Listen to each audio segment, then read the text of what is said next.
turn off or mute your cell phones, please. Now, for those who came today expecting to see factory buildings, I have been pestered all week by hundreds of people telling me that they're leaving Pelican Cove for the summer, and they want to see my work that was in session. I have it in session too. Now, based on what we see today, I'm gonna, if nobody shows up next week, I'll have the answer. Anyway,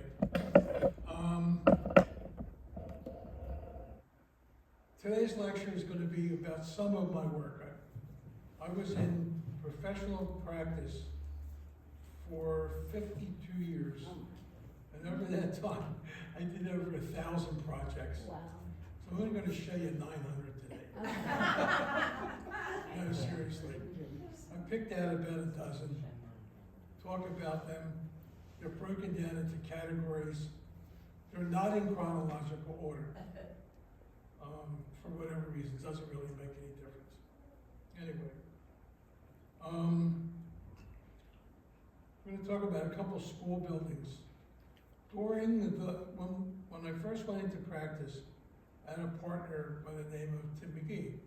Tim and I were fellow students at Penn, and he told me while we were in our junior year that we would become partners. And I said, okay, sure. Cookie and I got married in May of '63. We rented a house in Germantown, and we rented it because it had a third floor that we weren't going to use for domestic use. So we could put our first office up there. It was 2 rooms and a bathroom. And like Le Corbusier said, he always knew he was the boss because he was the one who had to clean the toilet. Anyway, there was 2 rooms, and we started out with just Tim and I. And the hardest thing in the world is for a new architectural firm to get any work. So you usually get work from your parents or your friends, and that's basically what happened to us. One of the first jobs we did was a house for a friend of Tim's, and then all of a sudden we started to get schoolwork. Tim was a real rainmaker, and I didn't know why at the time. Maybe by the end of this program you'll understand. But even we were getting work from the Archdiocese of Philadelphia and from the school district to do work. It was almost unheard of. It was just 2 of us. But he was a rainmaker, and he would go and talk to people and tell them, I don't know what he told them, we didn't have that much work to show. All we had was work that we had done for other firms. And that was like our first brochure was stuff we did for other firms. But anyway, one of the earlier works that we did was a school called the Baldy School. Wow. This is up in northeast Philadelphia. Joe, near where Art lives, okay? Anyway, where Art lives, near where Art lives. Anyway, during the design of this school, Tim died. Oh. He was 30-some years Oh my old, God. and he died from non-Hodgkin's lymphoma. That's a whole other story, not going to get into it. Anyway, the building was completed in 1972. It was a middle school, was I think 57,000 square feet, and it was on a wooded site. Marie Road was probably an old Indian trail that ran up because it didn't follow the grid of Philadelphia. And it had houses on the other side of Marie Road and above it, but there was a large site that was owned by the school district that was wooded and it sloped down into a stream. So how do you design this huge school in a residential area? Well, the one thing I did was to use materials that were consistent with the houses around it. I used red brick. I even used cedar shingles on the school, never done before. and I broke it up into little pieces. And I also turned the building 45 degrees to the street. This is Varee Road. The site sloped down in this direction, and there was a stream that ran through it, and it was wooded back around here. So by turning the building, I eliminated the destruction of a number of trees, and also allowed the site, the school, to step down with the site. It was flat up here, didn't have any trees, and that's where the athletic fields came. The school was designed around 3 cores. 1, 2, and 3. This core was the auditorium. You'll see the entrance to that in a minute. In the center was like a commons area. Like little towns in Italy have the big square where everybody communicates, and I wanted to have that here because I'm a big believer in socialization. And then the third core were the lunchrooms for the various classrooms, which were back in here. So up here were some of the larger facilities in the school. The auditorium and the 2 gyms were here. There was a library here with an art room underneath, and these were the classes back here. This was the entrance. You went up a couple steps, and you can see how the scale of the school was broken down, and with the sloped roof with asphalt shingles. And you entered in here at the entrance, halfway between the upper level and the lower level. The school had 2 levels. And I did that on purpose because a lot of the houses in the area were split level houses. People were used to walking in, going upstairs or downstairs, and it was kind of a nod to that. This is the elevation facing Varee Road. This was the library here, but with art classrooms underneath.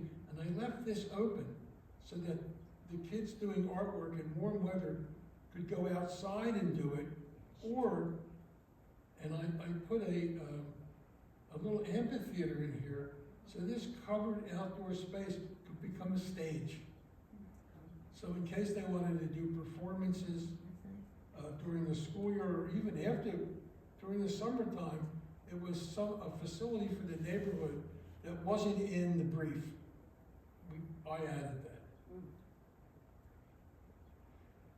This is a view from the back, and you can see how it's all broken down. This is the gyms here. These are the classrooms. And I put the classrooms way back there because it was the more private part of the site. And the kids could look out into the woods and even see the stream. This is the entrance. And you went upstairs to the auditorium, a couple steps, or went down, and underneath the auditorium were all the administrative spaces. This was that student commons area, kids running around. These kids are probably grandfathers by now. And it was lit by 4 big skylights in here, and you could see it from the upper floor. This was the library. That's that big window that you saw before with the open area below it. So that was one of the last schools that we did. We did 3 or 4 schools for the school district, and then we did, one of the first projects we did was a school for the Archdiocese. It was my partner's parish, so that was an easy project for him to get. But we didn't have any credentials with the Archdiocese, so we had to partner with another firm. We did all the work, we had to split the profits with them. But we got the job, and it was just another school on our resume. Now, going from a public school to a federal school, this is a helicopter simulation building at Indiantown Gap in Pennsylvania. Now, how do architects get jobs? You do marketing if you're going after a particular client, but a lot of public work is advertised. And I saw an advertisement one day. The federal government used to publish, every day there was a list of projects in various categories. And then one category was architectural. And there was a notice in there for a flight simulator building. I had no idea what a flight simulator building was, but it was in Pennsylvania, and you know, we wanted to maybe do the work. I had an associate at the time who reached out and found a guy in Austin, Texas. We did flight simulators for all over the country for the airlines. And we got him to be a consultant to us, and we got the job. But we did all the work. We just needed his name and his credentials to get the work. That's how it works. It's not just buildings, it's personalities, and you gotta be be able to bullshit a little bit to get the work. Never promise more than you're gonna give them. You have to be very careful. When you give a presentation, you can't say, we're gonna give you a perfect set of drawings, because if there's one mistake, you're on the hook for it. Anyway,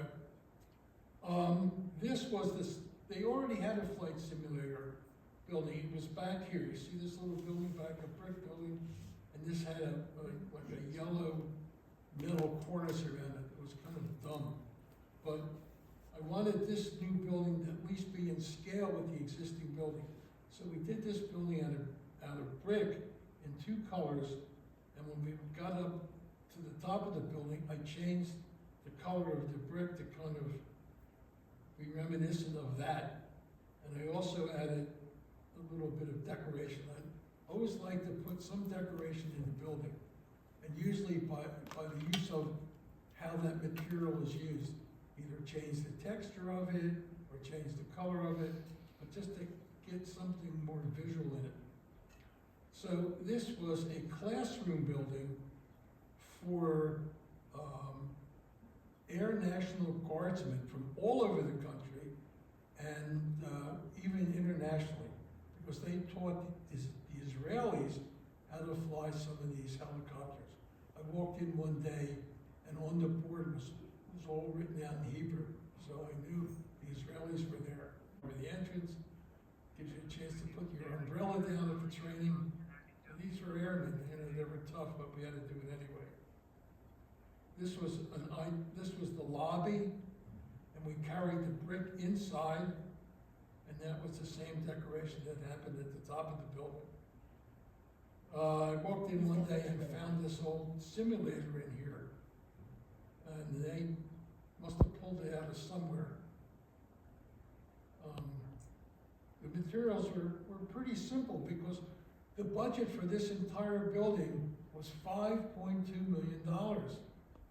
And each of these simulators, this is one and this is another, each one of these cost $5 million. So there was $10 million worth of equipment in this room. And we left everything open. All the ductwork was carefully laid out and painted so that it became kind of a decorative object. All right, so that's a couple of schools I did. We always did historic restoration work. Very early on, we weren't even members of the AIA at the time. We were like associate members. But every year the AIA has an awards program, and we put a project in for an award, and we got a call. They said, you won an award, but you're not a member. So we had to sign up for the real thing. So that started pretty early, about 1973 or 4, for Girard College in Philadelphia. I don't have pictures of that. I do, but I didn't show them. But we did them all over the country. Did a lot of work in Philly. I did work in Chicago, Milwaukee, in Texas. We did renovation work. So we were pretty good at it. And then a lot of it happened during the 80s, when there was the historic tax credit bills. Oh, yeah. So a lot of developers got into that field, and they would buy these old buildings and renovate them into housing or even office buildings. And we did a lot of that work. So I'm going to show you a couple of them today. This is the Daniel Boone Hotel in Charleston, West Virginia. Wow. Okay? Now, the Daniel Boone Hotel at one time was the place to go if you were going to Charleston, West Virginia, because Charleston is the capital of West Virginia. Now, when we got involved in the project, it came through a client of mine in Philadelphia who bought the building after a former developer got part of the way through and they ran out of money. They didn't know what to do. They weren't doing it historically. But just to give you an idea, the Daniel Boone Hotel was a famous traveler's lodging palace in Charleston. Now, a couple of the people that stayed there were Eleanor Roosevelt, Richard Byrd, James Farley, Lord Halifax, Herbert Hoover, Harry Truman, Faye Emerson, Victor Borgen, Walter Brennan, Tyrone Power, Lloyd Nolan, Jeanette MacDonald, Sigmund Romberg, Wendell Wilkie. You have these politicians because they went there to campaign, and on, John Kennedy, Dwight Eisenhower, Bette Davis, Charles Lawton, I want to see his work. I want to hear. and even Elvis. And there's more, but you're gonna get bored. So we got a call from this guy, Al Eisen, who was a client of ours, said we just bought this building, get on a plane and go down there. And this is what we saw. Oh my God. The building had been ripped apart. It was a U-shaped building with a big air shaft in the middle so that the rooms, all the rooms on either side of the hall would be open to the air.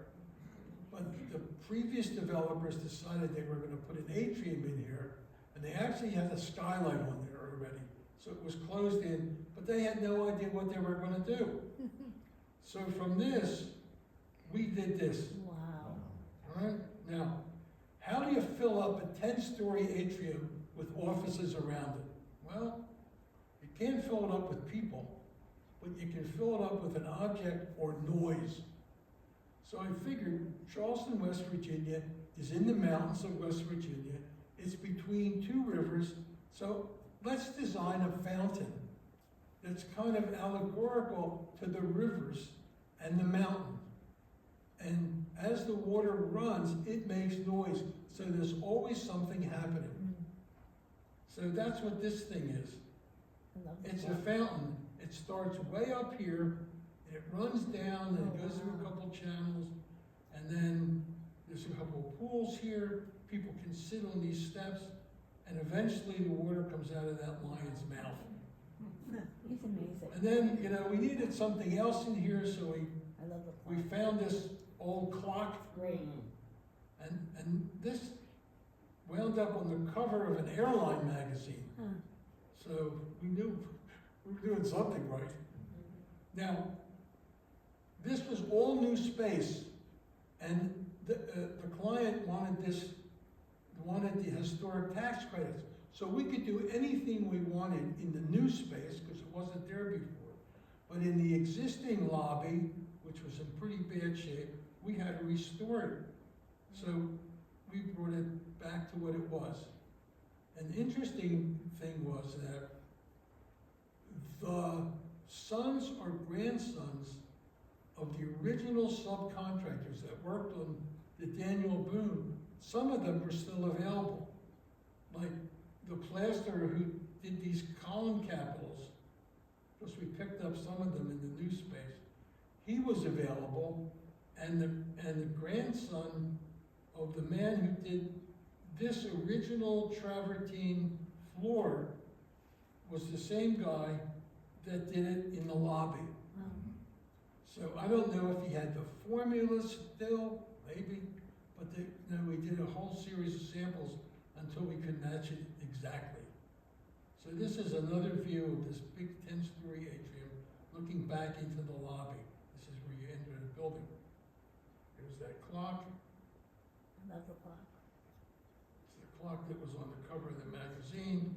And we had all these balconies here, so we decided that at least here, we would have kind of a hanging Gardens of Babylon. So we planted that for 10 floors, they had this planting. It's nice. Bob, who's the we? Who's we? Is the firm's we. Yeah, but how big was your firm? How, you went from, At this time, you went from 2 people to, the most we ever had was about 30 people. And I'll show you that project, I think, next. how many We had to people hire did you a lot. have for this? When we did this, maybe 12 or 15 people in the firm. Here's a view of that atrium from above, and you can see that the water starts way up here, about the 4th floor. So cool. And then there's a waterfall, just like there is around the outside of Charleston. And then it came under this bridge and into this fountain. So We amazing. even had full-size trees in here. And we had to bring a structural engineer in to figure out how to reinforce this floor, because we were gonna pour all this concrete on an existing floor. Now, when we first came in here, we said, where are the drawings for the building? Because we had to replicate a lot of this stuff, and nobody could find it. Even the architects who worked on the failed first attempt, they didn't even have drawings. So one day I get a call from somebody working at the site. He said, we were cleaning out the boiler room, and guess what? We found the drawings. Because we had gone to the state capitol. They didn't have any drawings there. We even called the National Archives in Washington, and they didn't have drawings. Because the architect was a fairly prominent New York architect. I don't remember his name now. But we figured maybe the National Archives had his drawings, but they didn't. We found them in the boiler room. That's how things happen. This is part of that hanging Gardens of Babylon. After Tim McGee died, a few years later, I had another partner, a guy named Fred Albert. We were partners until I retired, and he was a landscape architect. Because I always felt that the site and the building were one. And if we did it in-house, the work would be more cohesive. So he took care of all the green stuff. Great. And wherever we could get planting, we got planting. Somebody has to water it. I don't take credit for this glass elevator because that was already in from the previous developer. But we do take credit for the red. I love the color. Now, this is interesting. Let me go back. If I could show, there, I can show you here. I love the color. I always said that the further I got from Philadelphia, the better the contractors were. So we didn't bid this job, we already had the contractors. We were gonna do a negotiated bid. So I came down to Charleston one weekend and I got the price and it was over budget. And I had their complete breakdown. I went back to the hotel room and that night, with their breakdown and a little hand calculator, I started to work things out. We're gonna take this out, we're gonna take that out. And one of the things, these columns protruded beyond the face of the spandrel wall. And that was, I don't know, it was like $20,000, $30,000 because it was more work for the drywall people. So I thought to myself, if we put it in one plane and we just painted a different color, nobody will know the difference. So if you look closely, you'll see that that's actually 2 different colors. And that saved like $20,000 or $30,000. It's one of the things. Never had a punch list on this job. These guys were great. And when the job was over, one of them said, you know, I'd like to open a restaurant in the basement of this hotel. So we did like a miniature thing in the atrium for he had a seafood restaurant in Charleston, West Virginia. I never ate any of the oysters there. It was too far away from the water. This is Chelsea. This is in Philadelphia. This is, I don't know how many people know Philadelphia, where the Roosevelt Expressway bridges cross the Schuylkill River and connect into I-75 just to the south of them, right on, almost on the East River Drive, was this huge 12 and a half acre property with like 15 old buildings on it. Some of them going back to before the Civil War, and the latest one, or the newest one, was built about 1910. And we competed, somehow we got a notice that Rouse Urban Housing, it was a division of Willard Rouse Company, and Rouse was the guy who wrote the gentleman's agreement in Philadelphia that no building would be higher than City Hall, built these 2 towers, and he used a very good architect out of Chicago named Jan, but they wanted to go into the historic development business. And don't start small, buy the biggest project you can, and hopefully everything works out. So this is an image of the final thing. This is a sketch that we did during the presentation. Let me just back up for a second. So we got a notice that this project is up for grabs. So every architect in Philadelphia who ever did a renovation work submitted work to them. Then it was narrowed down to like 5 architectural firms, and we were one of them. Then it was narrowed down to 2 firms. Our firm, and at that time we had about 10 people in the firm, and another firm called BLT, Barrow Lewis and Thrower. Jack Thrower was a very good friend of mine, because we had the same client for historic work. There was another company in Philadelphia called Historic Landmarks for Living. They did work all over the country, and at any one time they could have 6 or 7 architects working for them. And we did some work for them, and Jack Thrower did some work. They were a much larger firm than we did, and they did more work. But Jack was having problems with the guy who managed the firm. So he would call me on the phone and say, how should I do this? And we would, we were competitors, but we were also friends. Until we got to this job. It came down to 2 firms, us and Jack Thrower. Oh. And he was really pissed when we got the job. So, yeah, we needed work based on the schedule that was there. So we put an ad in the paper. I mean, we had ads in the paper all the time for people. That's how you did things. Now there's the internet, it's a lot cheaper. So he calls the client and says, they don't have enough people to do the work. I get a call from the client. I said, what's he talking about? We have ads all the time, and my nose got longer and longer. Anyway, this is what the property looked like when we saw it. I mean, it was really a wreck. And there was a couple buildings that were about to fall over because there was buildings at the back of the property, and instead of putting elevators in, the previous developers, or whoever they were, owners of the site, piled dirt up against the back of the building so that people could drive their trucks up to the 2nd floor and the 3rd floor. And eventually, the force of the dirt started to make the buildings tip. So, while I was at school, my senior year at school, I worked for a structural engineer called Keystone Hood.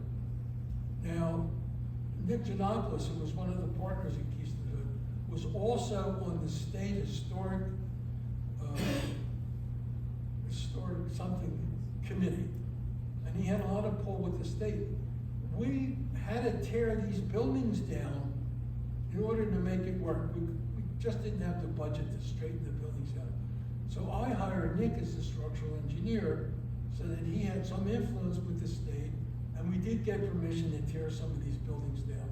And back where they were, we built a new parking garage, which you'll see in this slide or 2. So that was what the site looked like. And then after we did the renovation work, we cleaned out a bunch of stuff, and we left some things, and this became apartments. This is the newest building. It was building 23, I think. And back where those buildings were torn down, we built this parking garage. And the walls were precast concrete, but we put arches of different sizes in it to make it reminiscent of some of the older buildings on the site. This was building 23, that was the newest one. And these floor heights were high enough that we could build loft apartments in them. So that the living room was 2 stories high, and then you came in, there was a kitchen, you went up a couple steps, and then there was a loft apartment. So we didn't have enough window wall to get an apartment in, because the apartments were only this wide from here to here. So that worked out pretty well. Now, here's a very unusual renovation project. This is a post office. This is called the Logan Station Post Office. It's not even in Logan. It's in Croydon, Stanton, in Philadelphia. And at one time, this site had a hot shop on it. And I knew the hot shop because that's where I hung out on Friday nights. Went to the hot shop, you got a hamburger and a malted, you met the girls, and you kibitzed around, and that's what you did. And when we made the presentation to the Postal Service, I said to them, no other architect can make the statement. I hung out here more than any other architect in Philadelphia. Now, I don't know if that's why I got the job or not, but you say whatever you can say. This is what it looked like as a hot shop. See this wall? This is what it looked like when we found it. It was really in beat up shape. And this was the final solution. Now, how did we come to this solution? Well, Croydon Stanton is not a great neighborhood. There's a lot of graffiti, a lot of tagging on the buildings. And it's on Broad Street, which is like almost a highway. So you couldn't design a building that had a lot of fine detail in it because people were driving by at 35 miles an hour. Also, you had to use material that, in case it got graffiti, you could clean it. Now, when the graffiti brick, you can clean the brick, but you can never get the paint out of the brick joints. But with the pre-fabricated metal, there was always a solvent that you could wipe the graffiti off, and the metal finish would stay. So that's what we used here. And what colors did we use?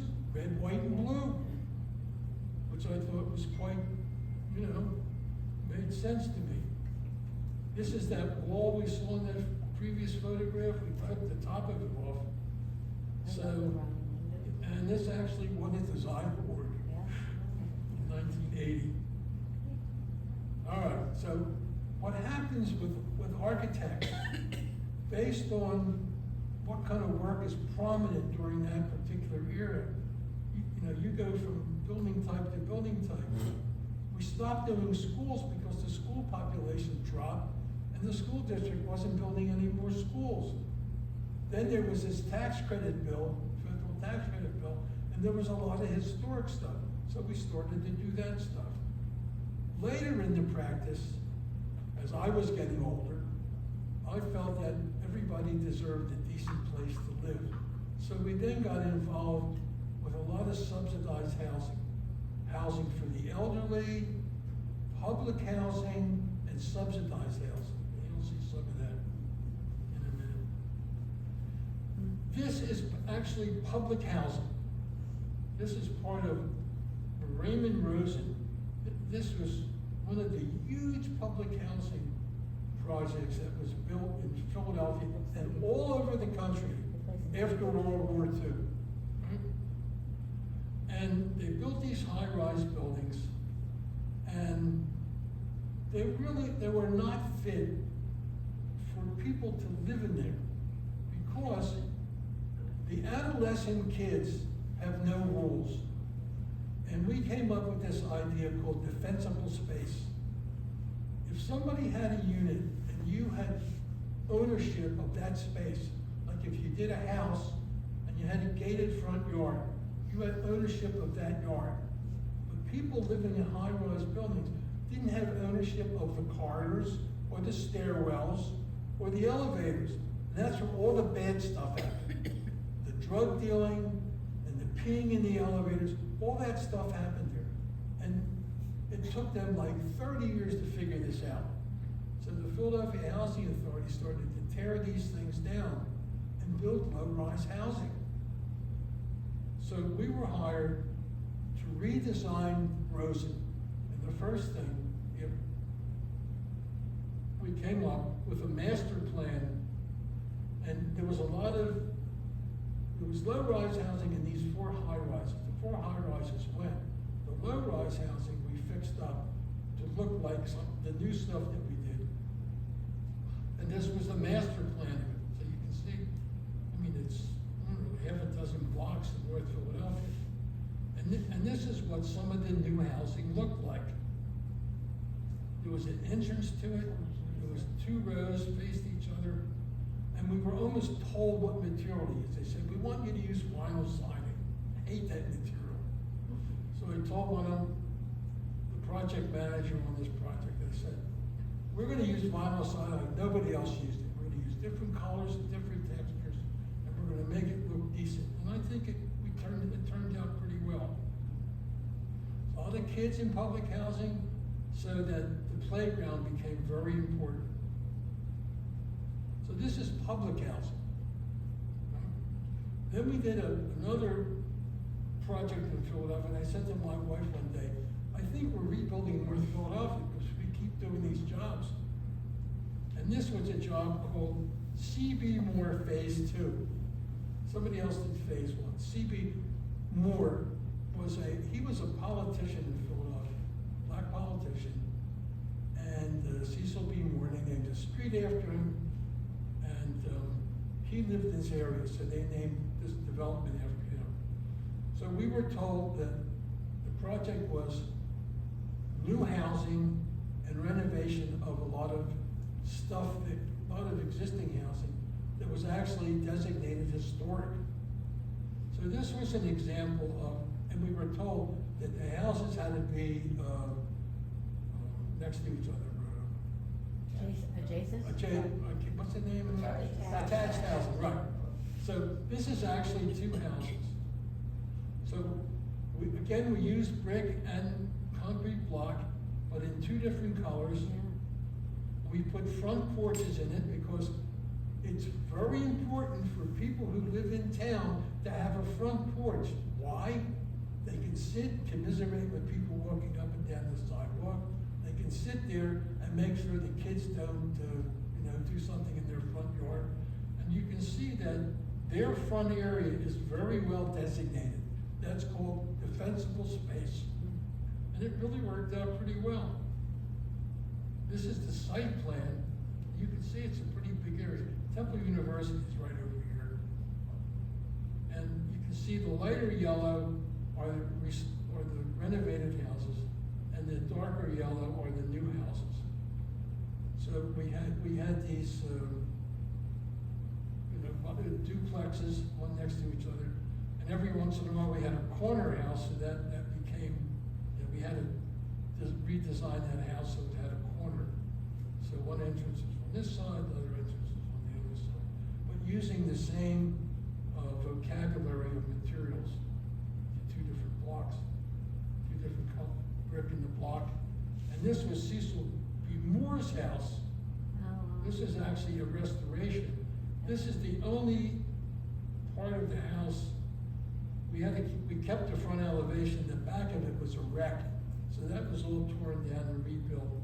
And then we put a large mural here of Moore with his family. We had to get approval from the art commission to do this. I don't know who designed it. So this was subsidized housing. Now what do I mean by subsidized housing? Each one of these units cost about $200,000 to build. But if you wanted to buy one, you only paid $75,000. The city gave you a loan, and the government paid for the rest of it. So that was a pretty good program. If you were poor but you wanted to have a house, and you had, they would give you a mortgage and you had a decent job, you could eventually own the house. So that was an example of that. We did a couple of these. Now, housing for the elderly, because I was getting elderly, I wanted to do that. And this is a project that we did for the Presbyterian Church. It's called Presby Life and Services or something like that. And this was in South Philadelphia. It was a long, narrow site at 5th and Jackson Street.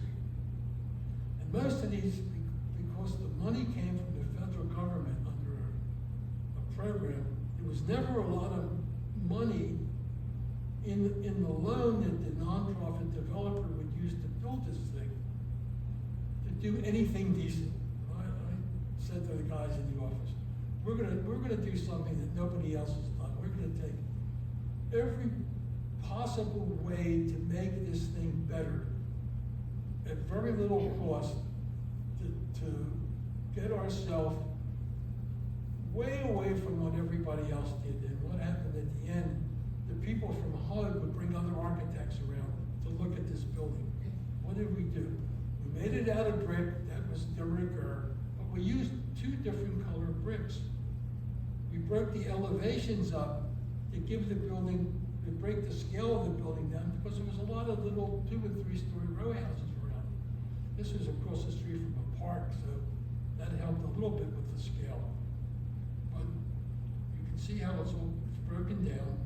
And then when you got to the entrance, I started to play with the brick colors again, and this is my form of decoration. For some reason, again, Presby wanted a glass elevator. Why they did want it, I don't know, but if we could afford it, we did it. So the building became pretty decorative, and we even bumped down, let me go back a couple of slides. We even bumped this out slightly. It's like an homage to the bay window, but we couldn't stick it out too much because then it would have a structural effect and cost more money. It was just something to break the facade up. And at the right time of day, it cast a little shadow under it. You can see the edge of it here, kind of bumped out. And once you got into the building, we kept the same materials inside. Same brick, cost a little bit more, but it's better than plaster. And it takes a lot more abuse. Now, a lot of these people, lived in their own house for years and years. Everybody wants to decorate around the front of their house. How do you do that in a building that has, a dozen apartments along the corridor? We made the entrance very important. We set it back a little bit, put a little more detail around it. We even gave them a little shelf that they could put a nook on there. So it just made it a little more Hamish. Yes. Okay. Anyway, commercial buildings. Every architect does a commercial. We did a building in Wilmington where we had to resheathe the entire front of the building. And the guy who did it became a client of ours. Called Wyatt, Wes Wyatt. What a character this guy was. And after we did that, he said, your drawings are so good, I'm building a building near the Philadelphia airport, I want you to do it. But you have to do it in drive-it, because he was a drive-it contractor. What's drive-it? It's like an artificial stucco. You put the frame of the building up, you put these big foam panels on there, and then put artificial stucco on it. I would never use that material because it was like a phony material. But he said, I'm a drive-it contractor, you have to use drive-it. Okay, we'll use drive-it, but we'll try to make it as nice as we can. So the entire building is drive-it. This is a huge warehouse for all his equipment. And then there was an office wing here.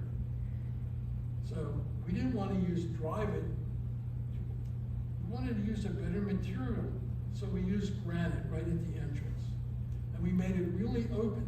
You can see right into it. And there's actually a couple of glass walls in here. And what you see here is their conference room behind the lobby. So really nice fixtures because it was an industrial park. So these were like little lighthouses at night. This was the lobby. Here's that glass wall we just saw. This was the conference room. It was all glass. We snuck in a skylight on either side here to bring more natural light in. And what was great about this project was we designed the building and everything that was inside of it, except for the movable furniture like chairs. These are corbeau chairs. But we designed everything else. We designed all the desks. These are our designs. And everything matched the paneling on the wall. This is Wes Wyatt's office. And if you look carefully here, there's a pair of muddy boots in a little glass thing. That's to show that at one time he worked in the field.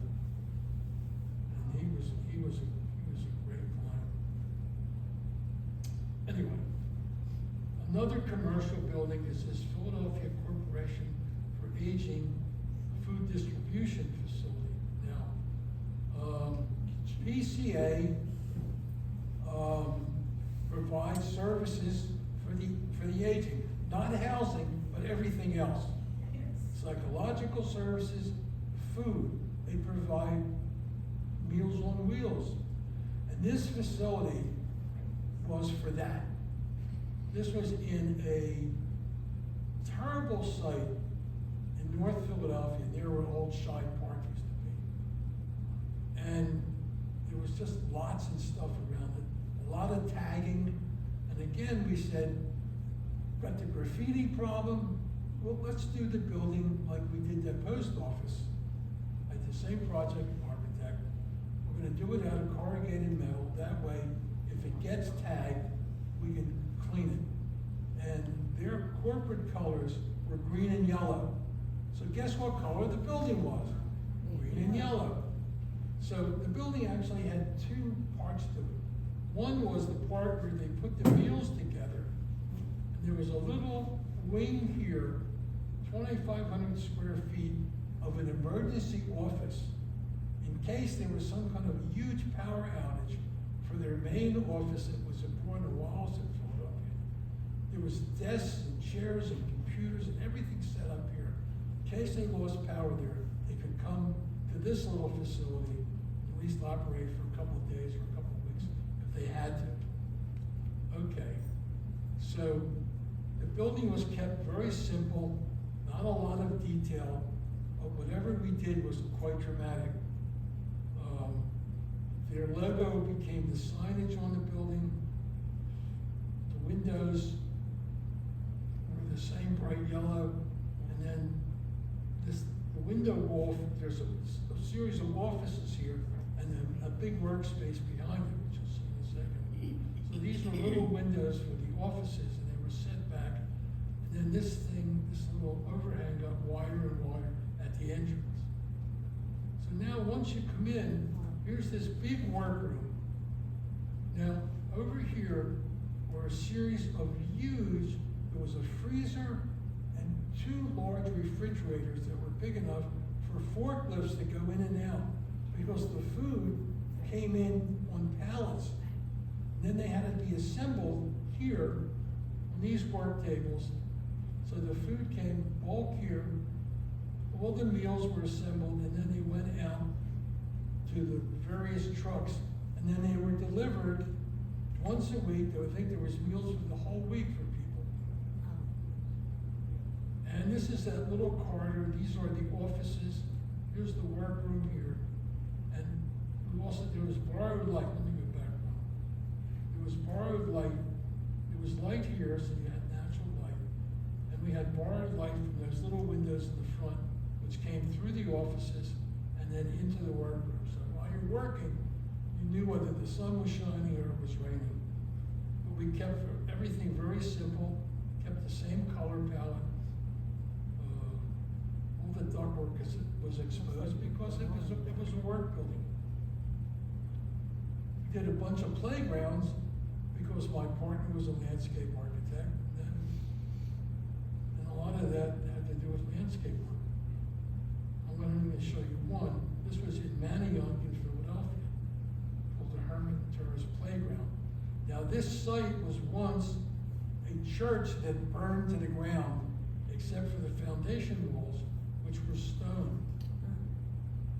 So when we looked at the site, I said, we're gonna keep the stone, we're gonna work with it, we're not gonna cover it up, we're not gonna tear it down.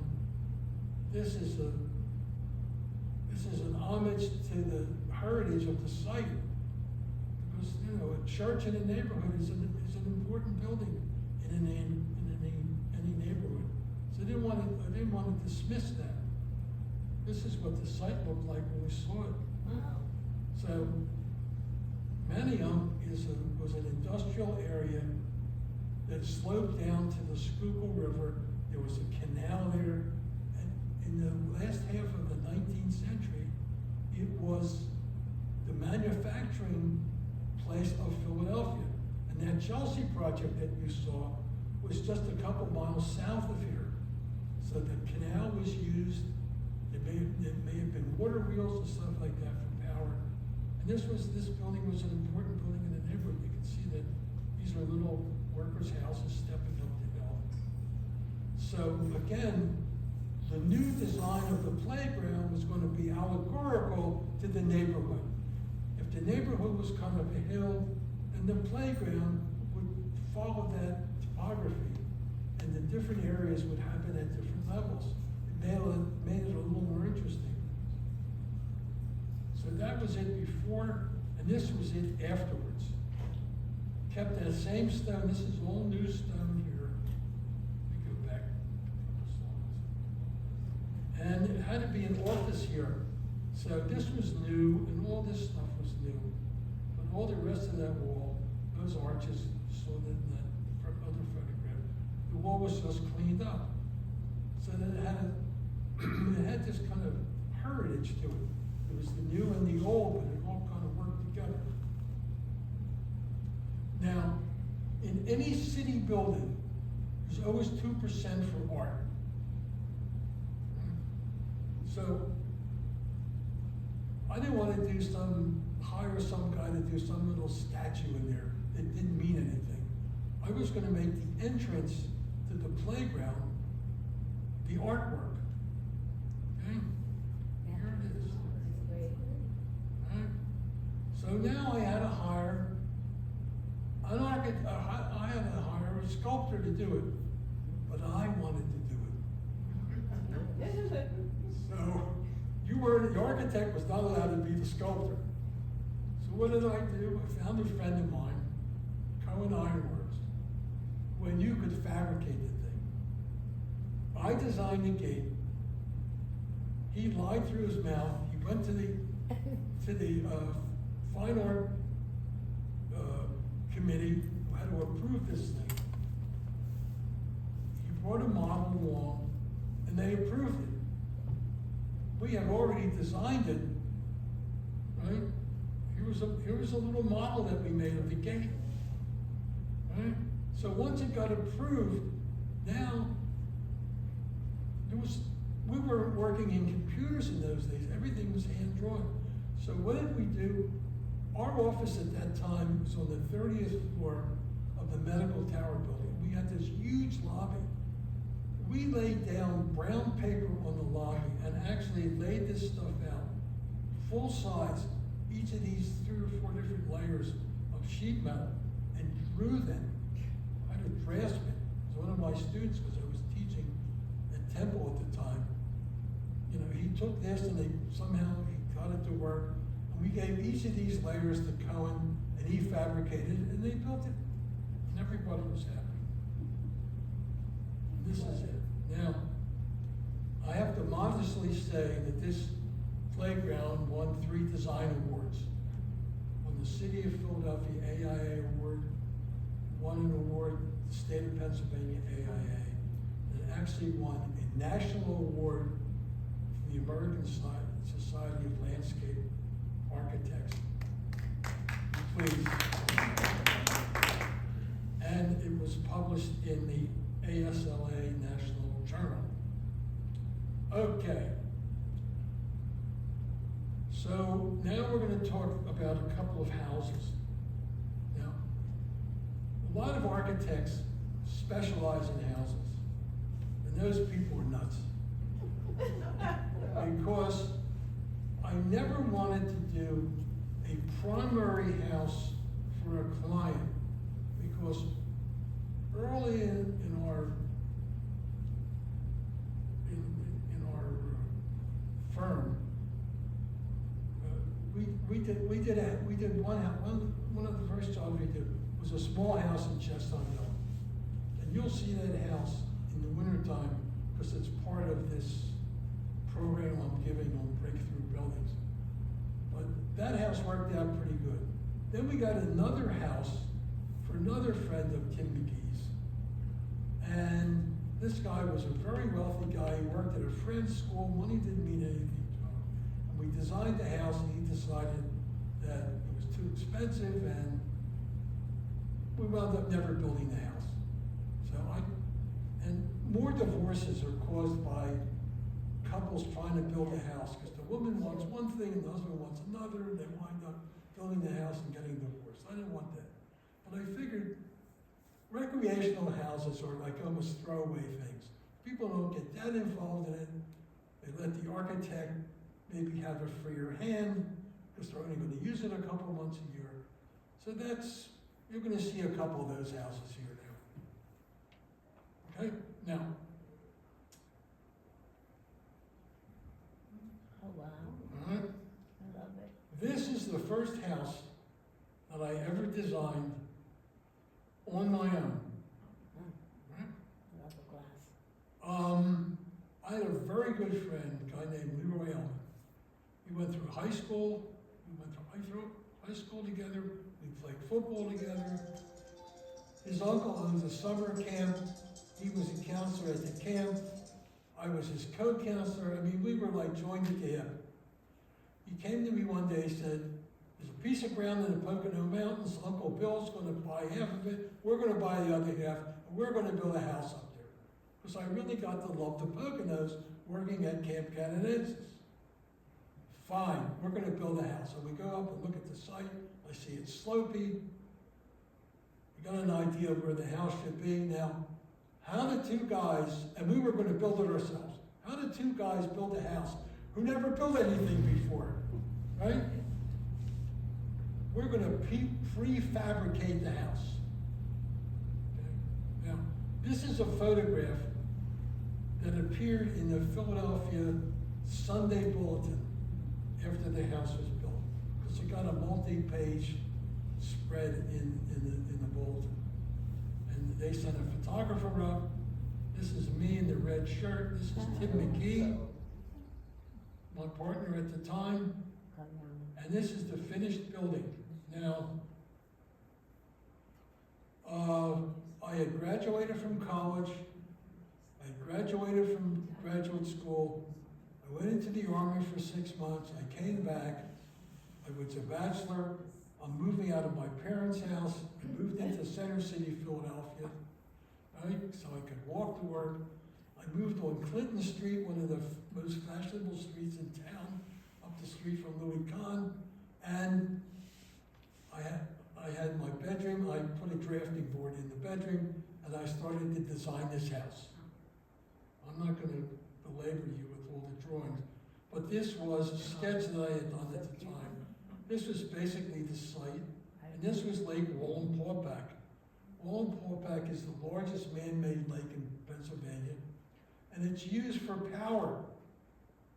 The lake fills up during the winter with melted snow and stuff, and the Pennsylvania Power and Light have a dam at one end, and as they need power in the summer for air conditioning, they use the water power.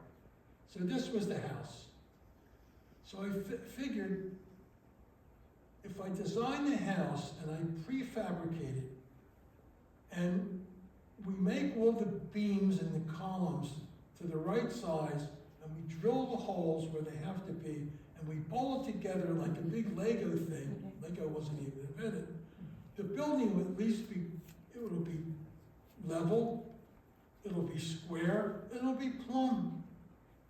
So that's what we did. Now, Cookie and I moved into this house in Germantown, had the office on the 3rd floor, had a basement. So I got some tools. My father was closing up part of his business, so I got a chop saw, I got some workbenches, and we figured we could fabricate the structural members in the winter and take them up to the mountains in the summer. How do you take a 16-foot, 4x12 beam up to the mountains? So what we managed to do is, some of the beams were only 8 feet. So they were cut, the holes were drilled. We figured, look, they're here. We might as well stain them while they're here. It's one less thing to do. Well, in those days, you could use creosote stain, right? Boy, did that stink. We did one beam and stunk up the house for weeks, right, Cookie? I don't want to talk about it. So what we did is we had all the lumber shipped up from South Carolina up to the mountains. And then we set up an outside workshop there. And we started to cut the beams. Now, the first thing you do when you build any building is you put the foundations in. So you can see that the site slopes here, so I needed a little part of the site flat to put the house on. So there was a lot of loose stone. We built these dry stone walls, which you'll see in a second. And we built a little flat platform, and we put the foundations in. That was in 1960, and we were ready to go like gangbusters in 61. Except one thing happened in 61. Who can tell me what happened in 61? The Berlin crisis. And Kennedy called everybody back into the army. I was in the National Guard, so I got called back It was in. a Cuban crisis, right? Whatever. No, I thought it was Berlin. Okay. It was Berlin, 61. Berlin, Cuba was in 63. Anyway, my friend Leroy, who had been an officer and served 2 years in Korea, he got called back in. So now we're in the army and the job stops. So we got called in at the end of 61. I got called in November 61. By August of 62, we were out of the army. Whatever the controversy was, Kennedy worked it out with the Russians, and we were released. We went right back to work like nothing's happened. Except, I met Cookie. Now, let me go back for a second. Leroy and I would work on the site on the weekend, and we always bring friends.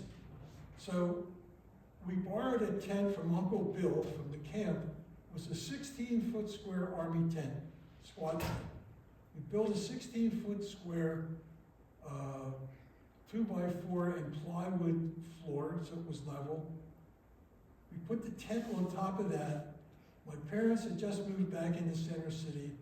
I took all their patio furniture, all the chaise lounges and stuff. We brought it up to the mountains, and that's what we lived in.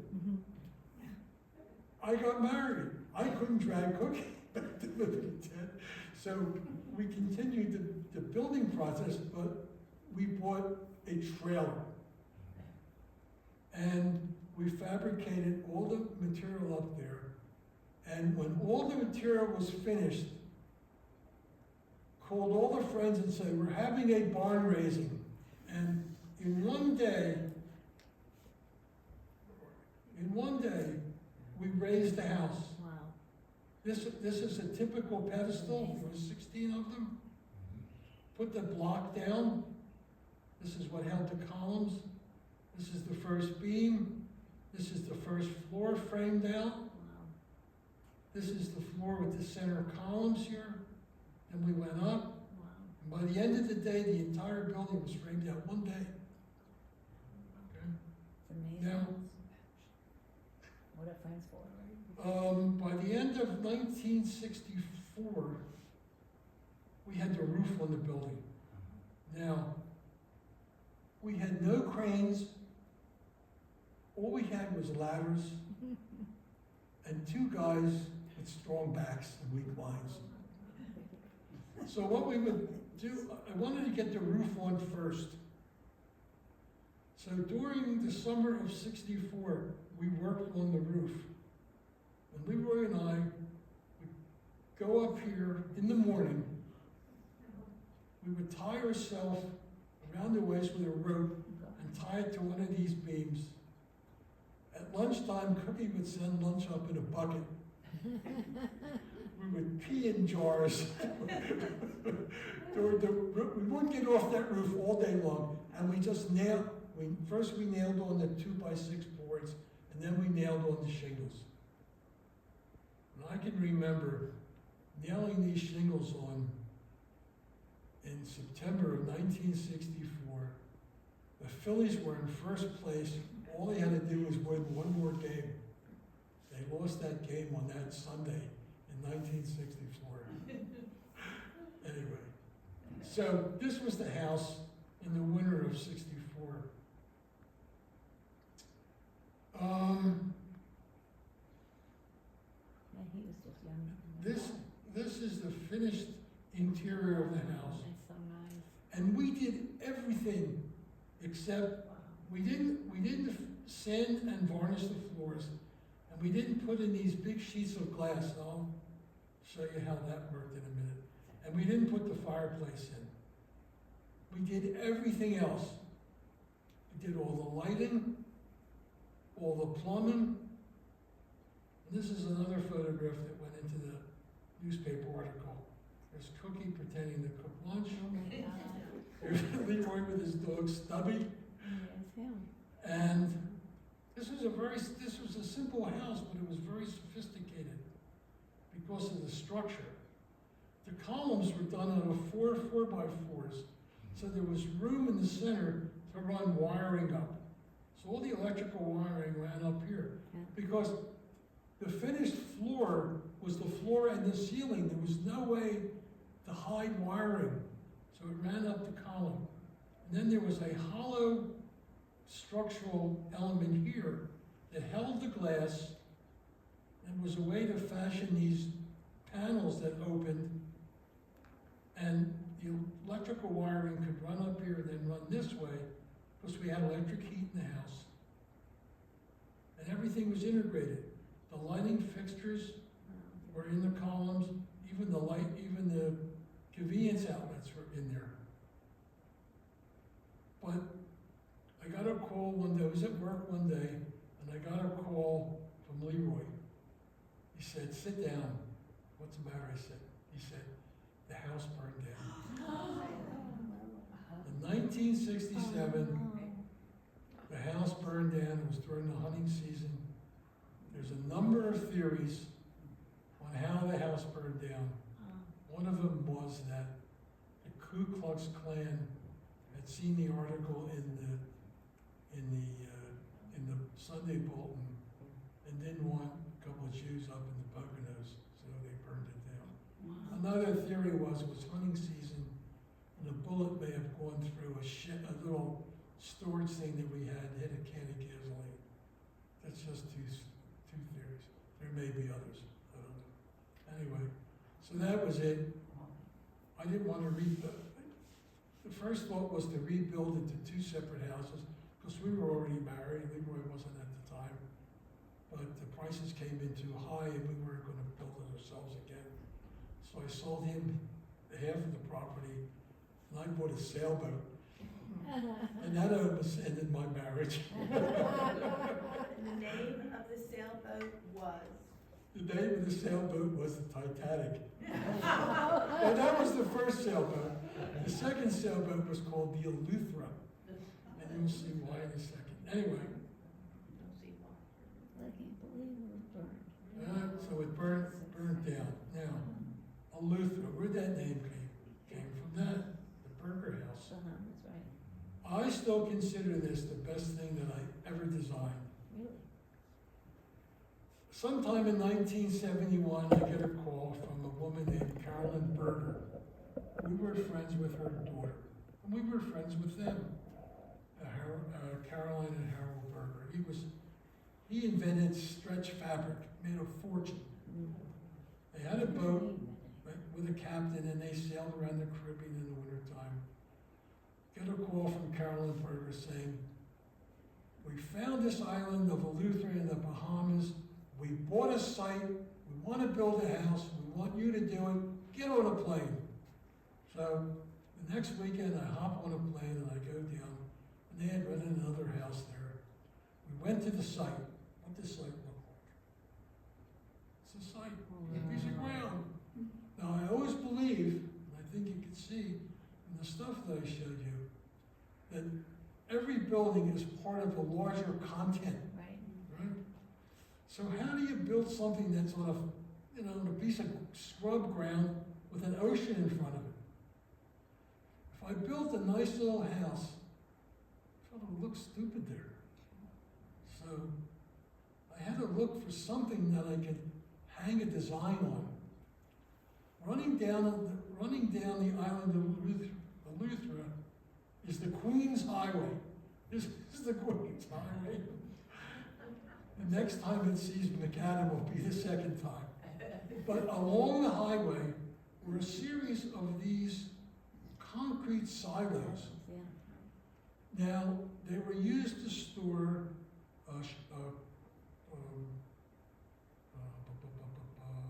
sugarcane, right? Which they made local rum out of. Right. So, don't ever drink the local rum. Because you'll either get a really bad headache now, or you'll get it tomorrow morning. Anyway, so now I see these silos and I say, maybe I can use that as a starting point for the design. And maybe I won't design a house that looks like a house. Maybe I'll do a house that looks like a room. Doesn't look like a house. Right. No, it doesn't have a little nice peak roof, stuff like that. So I had this idea that if I designed a house, now it was important because it faced the water, Eleuthera Sound, right, which is between the Bahamas and the United States, which has not been named American Sound yet. And, yeah, that too. And they're only going to live here in the winter, and the weather is nice. They're going to spend a lot of time outside. So the outside space was almost as important as the inside space, because they were going to be inside maybe in inclement weather or at night to go to sleep, but they would use the outside. So the outside would be kind of a living room, dining room with no roof over it. That was the idea. And the house itself would be kind of a wall to protect what happened outside from the road. They were a couple hundred yards back from the road. So when you first entered the site, this is what you saw. You saw some jaggedy walls made out of stone. Now, where did the stone come from? It came from the site, because Eleuthera is all coral, and in areas there is white coral, which they call limestone, and it's pretty hard. It's pretty soft when you get it out of the ground, and they can chop it into squares. They can lay it up like block, and then it gets hard as it oxidizes. So that was the basic building material that I used, was the material on the site. How more ecological can you get? You know, could have used the dirt, but I didn't. So this is what you saw. But as you got closer to the house, this was the entrance to the house. Went up a couple steps. There was 2 wings to the house. This was the burger's wing, and this was a couple bedrooms with a shared bath for guests. And they said, we'll have guests from time to time, but we want them in another place. So you entered through a symbolic entrance, and I had a sculptor in Philadelphia design this entrance. I told him how big the dimension was, from here to here, from here to here. He made it, and he shipped it in a frame. And when the builder got it, he set it in first and built the walls around it, so everything would fit. So here's the house in plan. You can see, you come in, and here's this huge outside living room. This is the guest wing, 2 bedrooms, 1, 2 and a bath. This is the Berger's house. 2-story living room, and then there was a loft above for the bedroom, under which was the kitchen. Now, Carolyn Berger loved to sunbathe, so I designed the bathroom so that when she was in the shower, there'd be another door she could slide back like a barn door, and there would be an area here that was walled, and she could swim in the, she could sunbathe in it all together. And this is a photograph of the guys building the house using these limestone blocks that came right from the site. And here you can see the drop off, and it fell pretty far. And this is Eleuthera Sound. Wow. And I made the construction of the house as simple as possible because I didn't know how good the builders were. But we were lucky we got a guy from nearby, I remember his name, James Scavella, and he followed the drawings exactly. And I want to tell you what kind of mensch Harold Berger was. I got a call one day from James Scavella. He said, "I'm running out of money. I need more money to finish the building." I said, "James, you have a signed AIA contract for a fixed amount. I can't go back to Berger." I said, "But let me do something. Let me call Harold and see what he said." So I called Berger on the phone. I said, "James Scavella needs another $28,000 to finish the house." He said, "Give it to him." Uh-huh. He said, "I'm going to live there. He's going to be my neighbor. What do I want, another enemy?"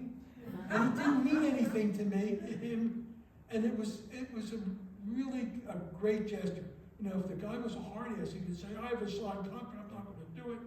And James could have walked away and not finished the house, and he wouldn't have anything.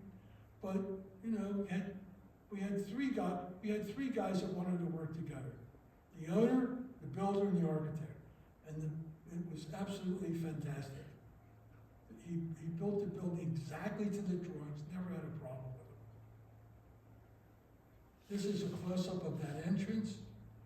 And this gate was called the Sun and the Moon.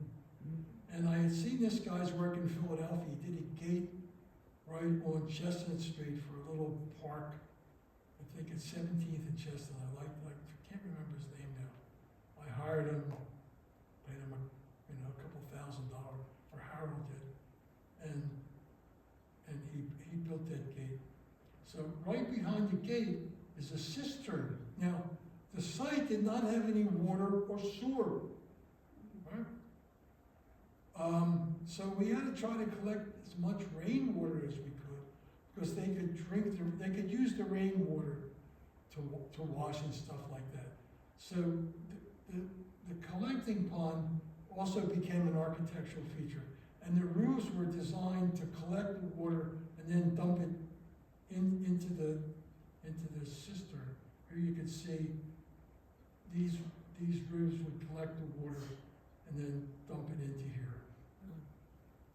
This is a view of this outside living room with a little raised dining area in here, even with an outside fireplace where he could grill. This is another view of it. Come up a couple steps. Now I picked out all the furniture. This is all Knoll. And all this stuff was collected in Fort Lauderdale and shipped over in a container. It all came at one time. All the furniture, I think the glass, sliding glass doors, the kitchen cabinets, all that stuff. This is a photograph of the living room and the fireplace, taken late at night. This is just a rolled up newspaper. And looking the other way is the stair up to their bedroom. You can see it's very simple construction. And these are very high windows here. And they're actually jalousies, but they're made out of redwood slats. And the idea was, because there was no heating or air conditioning in the house, you would open these doors and the warmer air would come in. Then as it rose, it would go out these windows and cause a draft in there. And I was in there for a couple of nights while I photographed the building, and I can tell you it was like a wind tunnel going through there at night. Anyway, this house had a full-page Wow. spread in Architectural Record, November of 1972. All right, now, a couple more houses. This was the house that Cookie and I lived in before we moved full-time to Pelican Cove. It was in Wyncote, Pennsylvania. Now, how do you design a modern house in a neighborhood of mixed houses, but they're all 2 or 3 stories high? I made the street elevation 2 stories, but the garden elevation was only 1 story. It was all connected by a sloping roof. So the house looked a lot larger than it really was. This was wood shop here. This is my studio. This was the original house. This was an addition. House was built in 2 parts, about 6 or 7 years apart.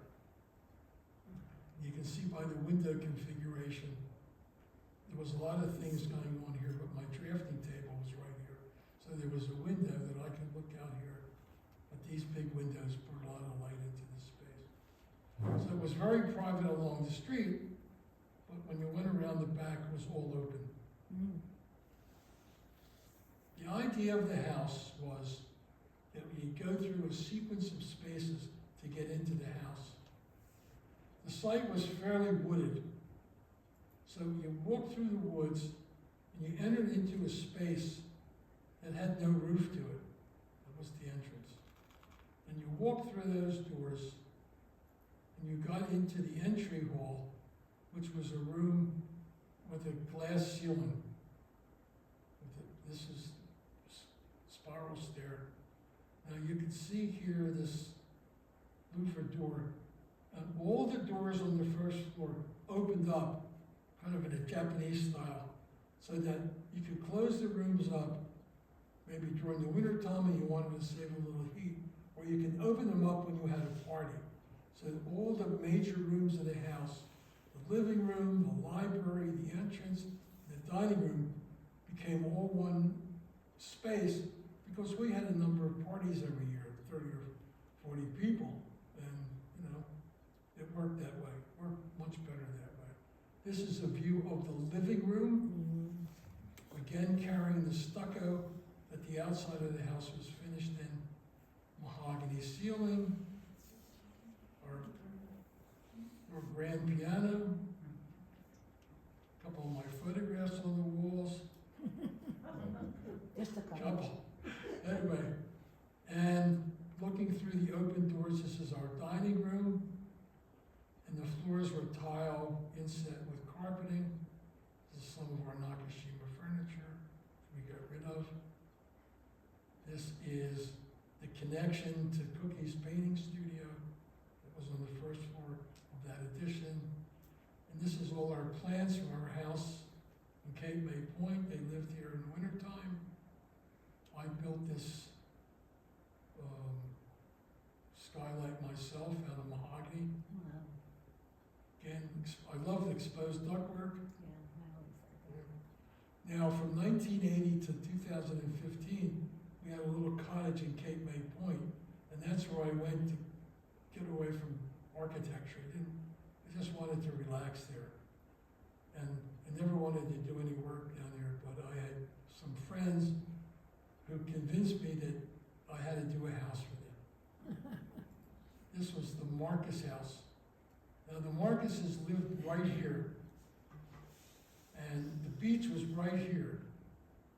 And somebody had built a house here, and they bought that site because they didn't want to lose their view to the beach.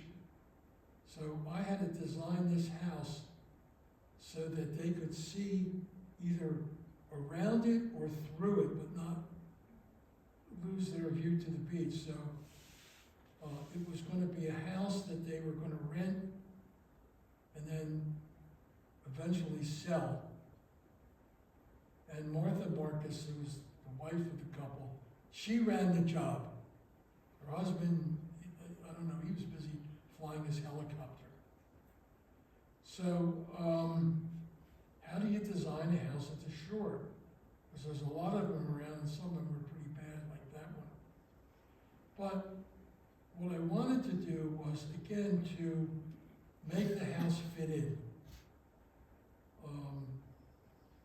Pitch roofs, de rigueur at the shore. Cedar shingles, de rigueur at the shore. So that was the starting point. The idea was that the living room was going to be at the second floor because it got the best view of the ocean. And the bedrooms would be at the first floor because it was a little cooler there and it only had to be 1 story high. So you came in and there was a nice front porch here again, and there was one up here so you could see the activity on the street. This was a storage room in case the owner rented the place out during the summer. He could put his personal stuff in. And then you walked in to a 2-story entrance hall that you'll see in a second, and then to the bedrooms. And you can see how open that was. This is the Marcus's house here. Was also, here is the lighthouse, so people sitting here, I wanted them to be able to see the lighthouse also. So when you walked in, you walked into this 2-story circulation space. I hate hallways. I always think that a hallway has to be more than just a hallway. You have to combine it with a stair or an elevator or something to make it more dynamic. So this was a 2-story hallway which got light from the living room. These were actually windowless windows that poured light into here. There was also a couple of windows behind. You had this nice outside stair. It's one of Cookie's paintings back here. And bedrooms were here. Then you went up these stairs to this 2-story living room. We had just gotten back from Greece, so I painted the ceiling Grecian blue. And you had a lot of light that came in. And then when you turned around, you went up a couple steps, and that was the kitchen. So the kitchen became kind of like a poop deck. So as, you know, Mom was cooking something, she could look down at her guests, and it made it a little easier to communicate back and forth. One of the last projects I did was another house in Cape May Point.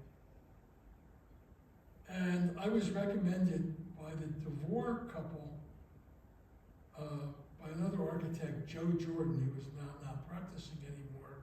Guy was almost blind and he was writing books, and they were,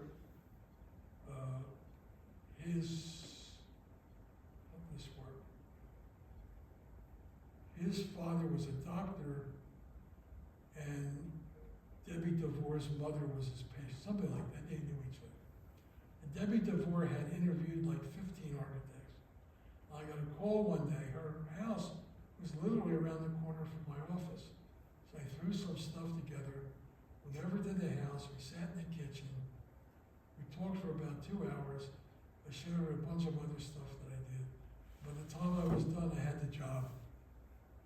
So now, how do you design another house at Cape May? And this is on a corner lot, which is a lot different than the Marcus house. Most houses in Cape May are in 50 by 100-foot lots.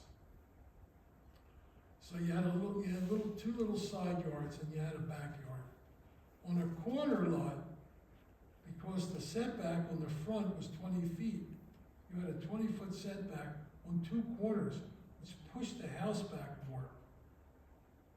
So I didn't want to use siding again because I didn't want it to look too much like the Marcus house. But lap siding was also a material that was used a lot in Cape May Point. So I had a very good knowledge of the indigenous architecture in Cape May Point, and I wanted to pull from that.